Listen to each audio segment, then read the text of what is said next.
Good morning students. आज अपन पढ़ेंगे द्विअणुक नाभिक स्नेही प्रतिस्थापन अभिक्रियाएं, by molecular nucleophilic substitution reaction, जिसको अपन कहते हैं SN2। अब ये जो SN2 अभिक्रिया जो है, ये जो है केवल एक पद के अंदर ही क्या होती है, संपन्न होती है।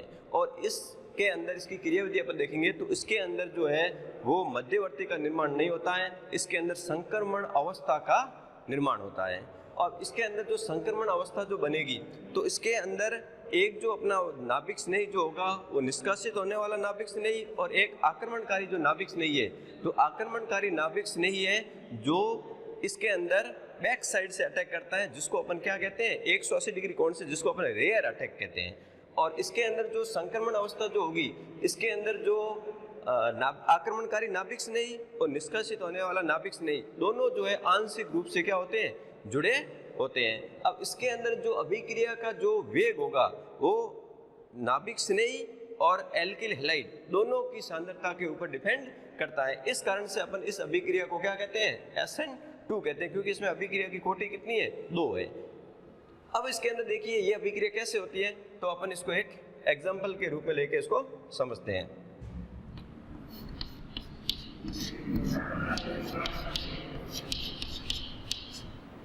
जैसे ये अपना एक एल्किल हैलाइड है, इसके ऊपर आक्रमण करता है Nu-, न्यूक्लियोफाइल स्टेप फर्स्ट एक पद के अंदर ही संपन्न होगी और यही पद जो है वो क्या कहलाता है, RDS कहलाता है, रेट डिटरमिनिंग स्टेप कहलाता है। अब देखिए यहाँ पर जो संक्रमण अवस्था का निर्माण होगा, अब संक्रमण अवस्था के अंदर जो Nu- ये न्यूक्लियोफाइल्स है और ये जो आक्रमणकारी न्यूक्लियोफाइल्स है और ये निष्कासित होने वाला X- न्यूक्लियोफाइल्स है। तब ये जो न्यूक्लियोफाइल्स है इसके बैक साइड में अटैक करेगा यहाँ पर, तो ये इसका जो इधर आ जाएगा और ये जो यहाँ पर संक्रमण अवस्था का क्या हो जाएगा, निर्माण हो जाएगा।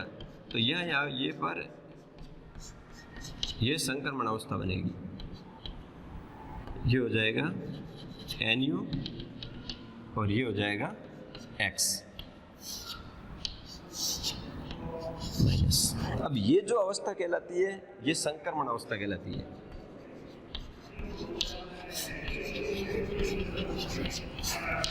अवस्था अब ये अब देखिए यहाँ पर जो ये न्यूक्लियोफाइल जो आक्रमणकारी, ये जो न्यूक्लियोफाइल कैसा था,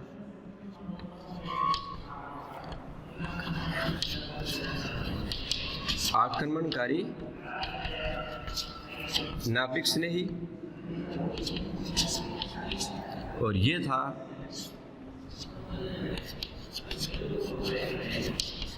निष्कासित होने वाला नाभिक स्नेही। अब ये जो संक्रमण अवस्था होगी, ये संक्रमण अवस्था क्या होगी, अस्थायी होगी। और अस्थायी होने के कारण ये जो Nu- यहाँ पर जुड़ जाएगा और X- यहाँ से हट जाएगा और उत्पाद का क्या हो जाएगा, निर्माण हो जाएगा। तो यहाँ पर अपना उत्पाद ये बन जाएगा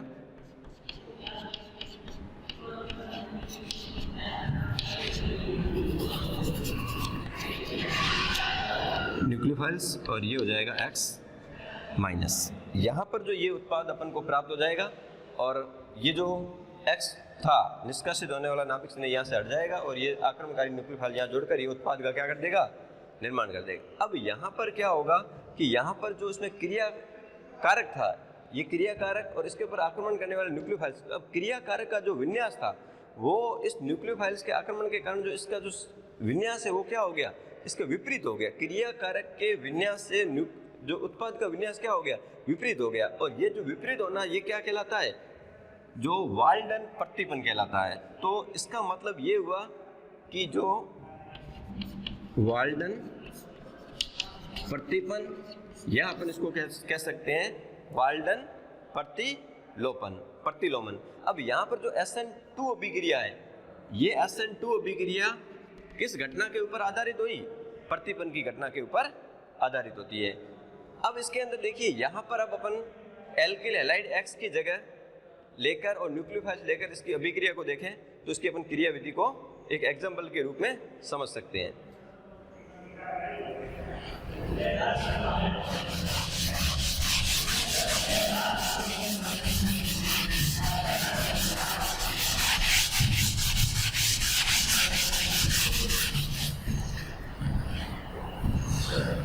जैसे अपन एक संपूर्ण अभिक्रिया लिखते हैं, CH3 मान लो Cl हुआ, reaction with KOH, alcoholic KCl निकल जाएगा, CH3OH बन जाएगा प्लस KCl। ये अभिक्रिया होगी SN2 होगी। क्यों? क्योंकि एल्किल हैलाइड अपना CH3X है। अब इसकी अपन क्रिया विधि को समझना चाहें तो अपन इसको इस तरीके से लिख सकते हैं।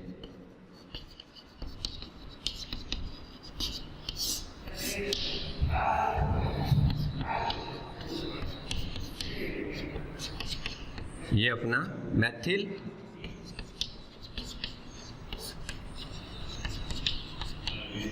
क्लोराइड।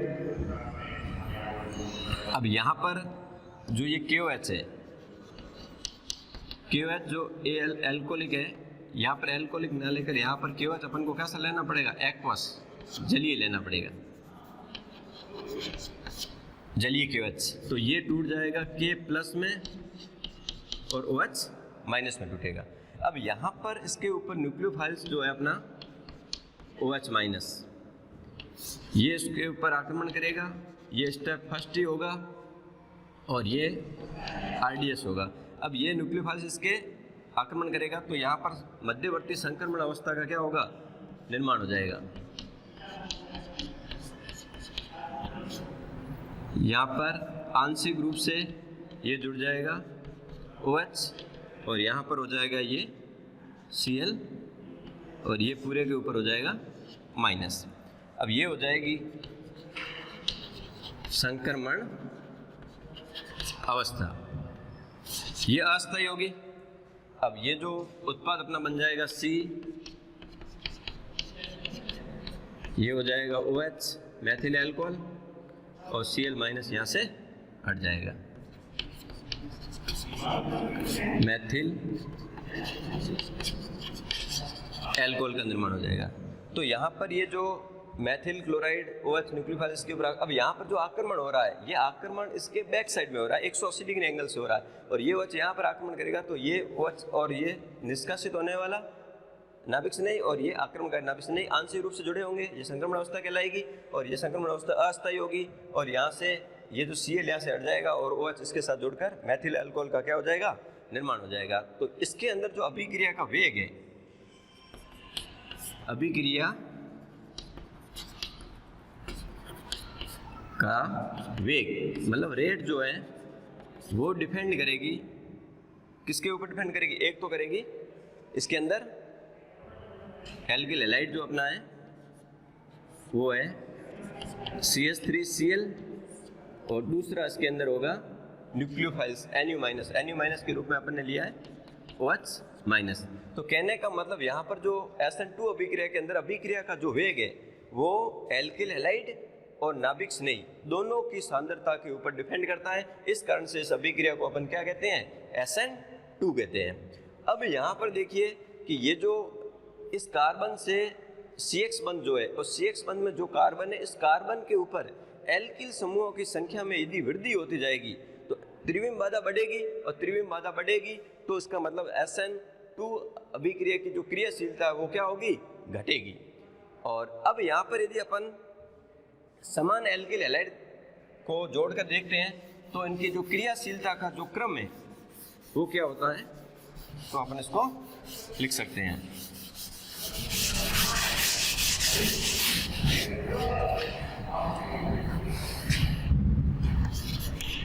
CH3X, CH3CH2X, CH3CHX,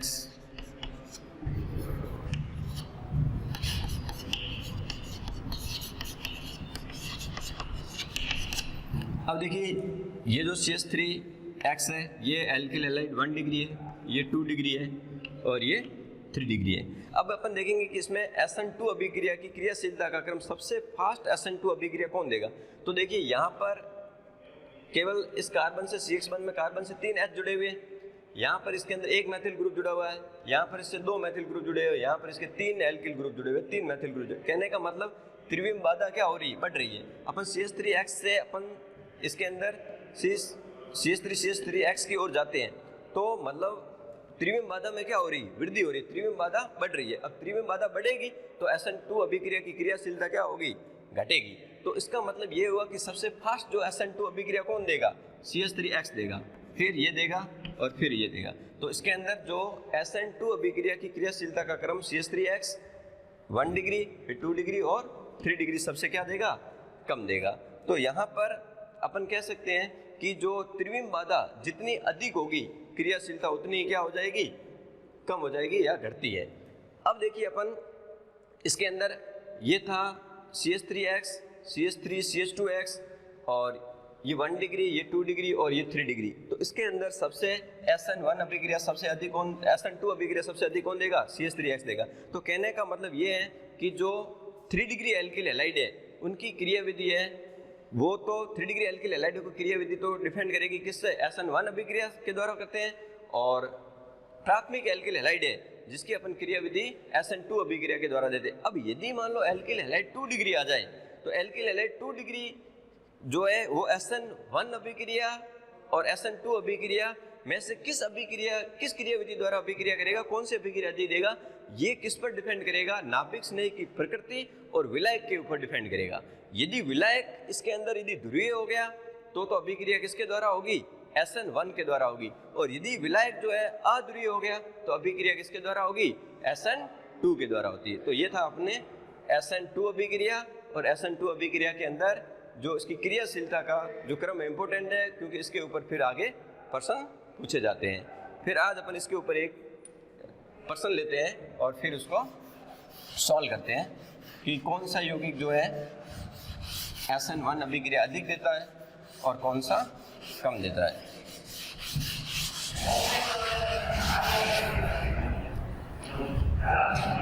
अब देखिए अपन एक प्रश्न लेते हैं, जैसे ले लिया अपने 1 ब्रोमो पेंटेन, दूसरा ले लिया 2 ब्रोमो पेंटेन और तीसरा अपने ले लिया 2 ब्रोमो 2 मैथिल ब्यूटेन। SN1 अभिक्रिया के जो है वो घटते हुए क्रम में व्यवस्थित कीजिए। तो अब देखिए 1 ब्रोमो पेंटेन, इसका अपन फॉर्मूला लिखते हैं तो CH3 CH2 CH2 CH2 CH2 और Br, ये हो गया 1 ब्रोमो पेंटेन। ये है 2 ब्रोमो पेंटेन, तो उसको अपन लिखेंगे, ये हो गया 2 ब्रोमो पेंटेन और ये हो जाएगा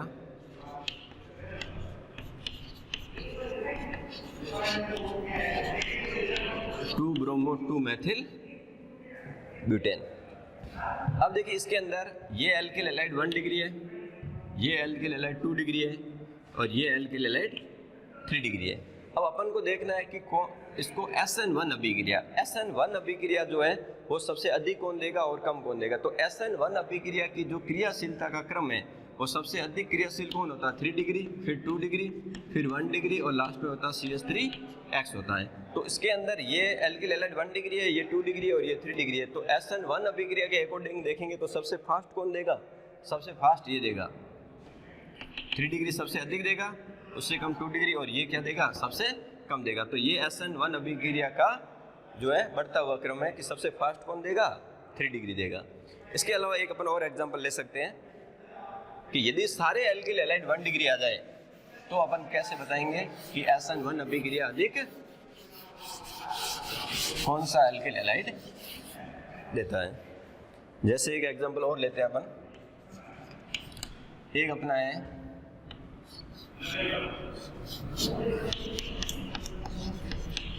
बेंजिलिक हैलाइड, बेंजिलिक क्लोराइड है। एक अपन लेते हैं एलिल बेंजिल क्लोराइड,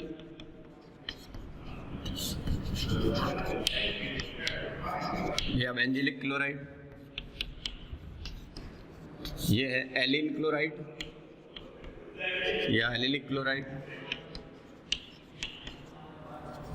और ये है एथिल क्लोराइड। अब यहाँ पर भी ये एल्किल हैलाइड है, ये भी एल्किल हैलाइड 1 डिग्री है, इसमें भी एल्किल हैलाइड 1 डिग्री है और इसमें भी एल्किल हैलाइड 1 डिग्री है। अब अपन इसको SN1 अभिक्रिया का घटता या बढ़ता क्रम जो भी पूछे उसके अकॉर्डिंग लिखना है। तब अपन इसको कैसे बताएंगे कौन सा यौगिक SN1 अभिक्रिया अधिक देगा और कौन सा यौगिक कम देगा। तो इसके अंदर क्या करेंगे, देखिए जैसे पहला अपना है ये जैसे बेंजिल क्लोराइड, इसके अंदर जब आयनन होगा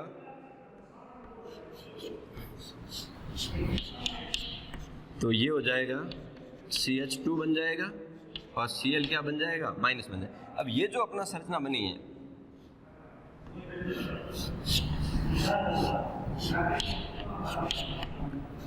ये CH2 प्लस, अब इसके अंदर क्या है, रेजोनेंस पॉसिबल है, अनुनाद पॉसिबल है, तो ये डबल बॉन्ड यहाँ शिफ्ट हो जाएगा।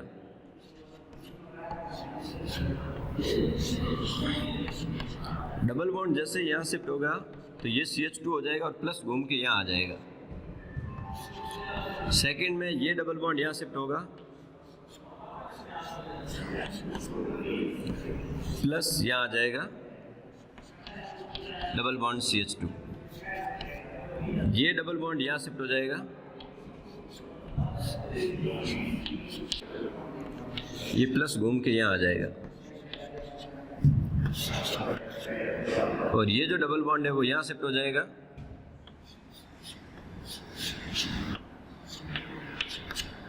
और ये वापस हो जाएगा CH2 प्लस। तो इसकी जो अनुनादी संरचनाएं हैं, फर्स्ट ये बनी यहाँ पर फर्स्ट, सेकंड और थर्ड और ये फोर्थ। यहाँ पर ये अपन को जो अनुनादी संरचनाएं यहाँ पर जो प्राप्त हुई है और इससे दूसरा जो अपने पास में है एलील, तो यहाँ पर इसकी अनुनादी संरचनाएं जितनी अधिक होगी उसका स्थायित्व उतना अधिक होगा और स्थायित्व अधिक होगा तो वो SN1 अभिक्रिया भी उतनी क्या देगा, अधिक देगा। तो ये तो थी अपनी इसकी बेंजिल क्लोराइड और इससे ये इसकी अनुनादी संरचनाएं। अब अपन दूसरा अपन देखें इसके अंदर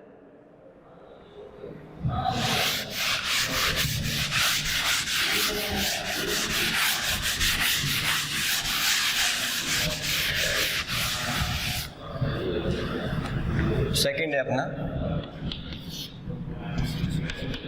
CH2 double bond CH single bond CH2 Cl allyl chloride. इसके अंदर जब आयनन होगा तो ये हो जाएगा CH, ये हो जाएगा CH2, ये हो जाएगा प्लस और Cl माइनस। अब इसकी अपन अनुनादी संरचना देखें।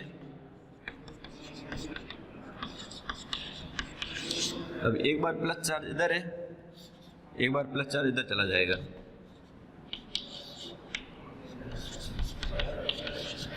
तो इसकी अनुनादी संरचना कितनी पॉसिबल हुई, 2। ये हो गई फर्स्ट और ये हो गई सेकेंड। और थर्ड अपन देखते हैं अपना है CH3 CH2 Cl, CH3 CH2 plus बन जाएगा और Cl माइनस, मतलब एथिल जो कार्बोनाइन का निर्माण हो जाएगा। तो इसके अंदर एक भी अनुनादी संरचना पॉसिबल नहीं है। तो यहाँ पर अनुनादी संरचना 2 प्राप्त हुई और उसमें बेंजीन क्लोराइड पड़ी थी, वहाँ पर 4 अनुनादी संरचना हुई। तो यहाँ पर अपन स्थायित्व का क्रम कैसे देखेंगे, तो यहाँ पर जो SN1 अभिक्रिया की जो क्रियाशीलता होगी उसका जो कौन अधिक देगा कौन देगा वो किस पर डिपेंड करेगी, अनुनादी संरचनाओं पर डिपेंड करेगी। और अनुनादी संरचनाएं जितनी अधिक होगी तो वो SN1 अभिक्रिया भी उतनी क्या देगा, अधिक तीव्रता से देगा। तो कहने का मतलब यहाँ पर हुआ, यदि अपन इसको नंबर दे दें 1, ये हो गया 2 और ये हो गया 3, तो SN1 अभिक्रिया सबसे अधिक कौन देगा, ये देगा फर्स्ट सबसे अधिक, उसके बाद में सेकंड और सबसे कम कौन देगा, थर्ड देगा। तो यहाँ पर ये SN1 अभिक्रिया की क्रियाशीलता का क्रम था कि सबसे फास्ट कौन देगा, तो बेंजील क्लोराइड, उसके बाद में कौन देगा एलिल क्लोराइड, सबसे कम कौन देगा एथिल क्लोराइड। तो ये अपन ने किसके आधार पर समझा है, अनुनादी संरचनाओं के आधार पर। तो मतलब क्रियाशीलता का जो क्रम है, क्रियाशीलता SN1 की क्रियाशीलता है जो समानुपाती अनुनादी संरचनाएं या अनुनादी संरचनाओं की संख्या, जितनी अन्य संरचनाएं अधिक बनेगी उसका स्थायित्व तो अधिक होगा, स्थायित्व तो अधिक होगा उसकी क्रियाशीलता अधिक होगा। तो यहाँ पर अपना सबसे अधिक कौन देगा? बेंजीलिक क्लोराइड, उसके बाद में एलिलिक क्लोराइड, और सबसे कम कौन देगा? Ethyl chloride. थैंक्स।